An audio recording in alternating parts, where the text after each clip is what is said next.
Hello everyone, and welcome to Flourish with Aisha. I am Aisha, your resident ally on this journey we call life, and I hope you are having a wonderful day today. Happy Sunday, or whatever day you may be watching. I hope it is a good one. Today is a beautiful Sunday afternoon here in Texas.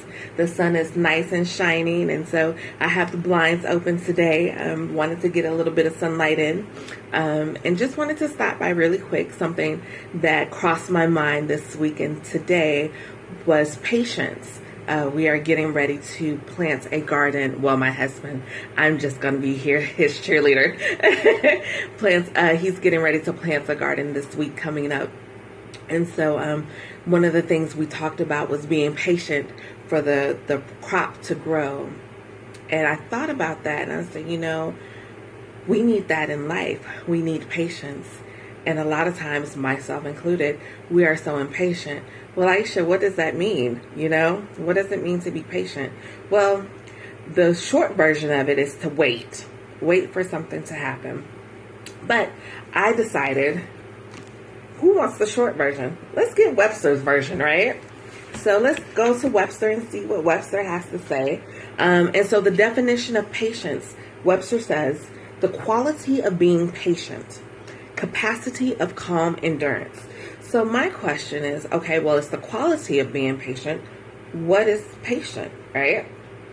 So the definition for patience is capable of bearing affliction calmly, understanding, tolerant, persevering, consistent, capable of bearing delay.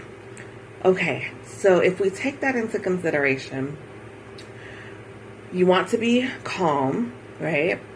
You want to endure, whether it's affliction or whether it's a delay of something. You want to endure that calmly. I know a lot of times in life, we are not so calm when we are waiting for things, especially if we want something to happen quickly, right? But you have to be patient. Going back to the garden, for example, we are going to be planting beets and lettuce and some other things. I don't know what he's planting, a bunch of things. But one of the things that he's planting is beets. And so I was curious as to how long it would take. So on the package, it says days to germinate, 10 to 21 days. I'm like, okay, that's not too bad. Maybe it'll get closer to the 10 days as opposed to the 21, right? That impatience there. And then it says days to harvest, 55 to 60 days. The earliest that you can harvest a beet is 55 days. Or you can wait until it's 60 days. That seems like a little while before you can get a beet to grow, right? But that's okay. And then you have cabbage. One of the other things that we may be growing. And the cabbage is days to germinate, 5 to 7. Okay, that sounds much better than the 10 to 21. 5 to 7 sounds much better, right? But then there's the days to harvest, 60 to 65. That's almost longer than the time it takes for the beet to harvest, the cabbage. But in the waiting, you get, when you harvest, you get something amazing. You get this beautiful vegetable that tastes delicious, right? And so the same thing in life. We have to wait for things. I think about when a woman is pregnant. She is expecting a child or twins, or, there's a waiting process, right? There's a growing process for the child in her womb. And the child does not appear overnight, right? It takes 9 months for the baby to grow and before the baby can be born. It takes 9 months. And so that's a process. There's things happening during that time that the woman and her partner is preparing for the baby. And so the same thing with life, same thing with gardening. there's a process for things to happen that we need to wait sometimes. Sometimes we don't get that promotion right away. That's okay. Sometimes we don't get the new car right away. That's okay. Sometimes we don't get the spouse that we want right away. That's okay. Right? We have to learn that good things, there's a saying, good things comes to those who wait.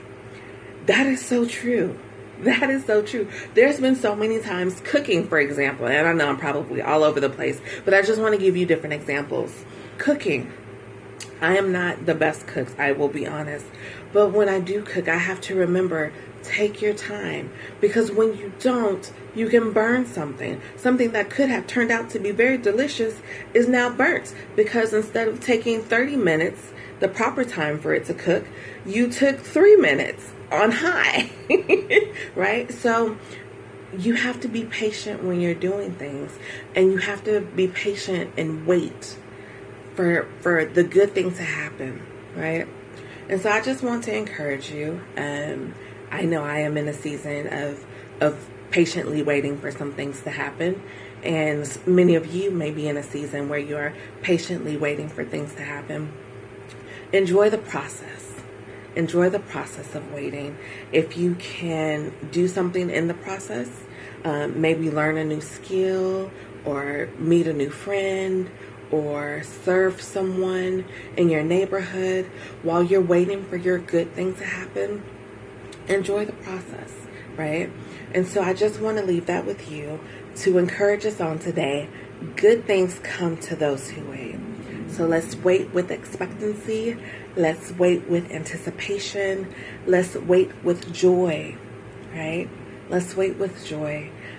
So just wanted to leave that with you. Before I go, I want you to remember, you are brilliant, powerful, and amazing, unique, and irreplaceable. Don't let anyone tell you different. I hope you guys have a great week. Oh, and I just remembered really quick, I have a new project that I just launched, my business, my boutique. It is a jewelry boutique, online jewelry boutique called Rose's Promethean Jewelry. I will link the information in the description. If you get a chance, please go by and visit. I would love to have you stop by the store, the website. And if you choose to purchase something, right now we have a promo code LAUNCH15, and that will get you 15% off of your purchase. Again, that's LAUNCH, LAUNCH 15. And that is Rose's Promethean Jewelry. I will leave the information in the description box. I hope you guys have a great day. You are awesome. Remember that. Don't let anyone tell you different. Have a good day. Bye.